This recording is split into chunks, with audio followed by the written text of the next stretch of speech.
జనసేన ముఖ్య నేత mega brother Konidela నాగబాబుకు AP మంత్రిగా ఛాన్స్ దక్కిందని ప్రకటన వచ్చి నెలలు గడుస్తున్నాయి. కానీ నాగబాబు మంత్రి అయ్యేదెప్పుడు అనేది మాత్రం ఇంకా స్పష్టత రావడం లేదు. దీంతో జన సైనికులు తీవ్ర అసంతృప్తితో ఉన్నారు.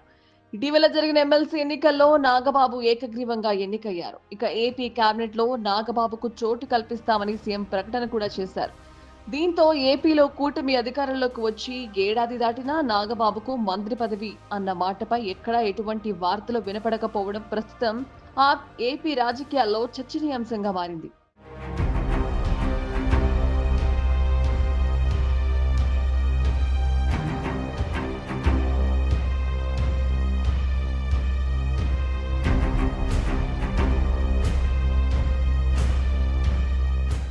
అసలు రాజ్యసభ రేసులో చివరి వరకు నాగబాబు పేరు వినిపించింది. కానీ శానా సతీష్ కు రాజ్యసభ ఖాయం కావడంతో నాగబాబుకి మంత్రి పదవి ఇచ్చేందుకు సీఎం చంద్రబాబు నిర్ణయం తీసుకున్నారు. ఈ మేరకు అధికారికంగా కూడా ప్రకటించారు. నాగబాబుకు ఇచ్చే శాఖపై డిప్యూటీ సీఎం పవన్ తో చర్చించారు. మామూలుగా అయితే మంత్రి అవ్వడానికి ముందు ఎమ్మెల్యేనో ఎమ్మెల్సీనో అవ్వాల్సిన పనిలేదు. ఎవరైనా మంత్రి అయిన తర్వాత 6 నెలల్లోపు ఎమ్మెల్యే లేదా ఎమ్మెల్సీ అవ్వాల్సి ఉంటుంది. కానీ జనసేన అధినేత పవన్ మాత్రం ఎమ్మెల్సీ అయ్యాకనే తన అన్న నాగబాబుని మంత్రిగా చూడాలనుకున్నారట.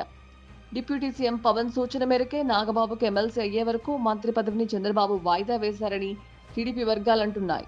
ఇక నాగబాబు ఎమ్మెల్సీగా పదవి ప్రమాణం చేశాక సతీ సమేతంగా ముఖ్యమంత్రి చంద్రబాబును కూడా కలిశారు.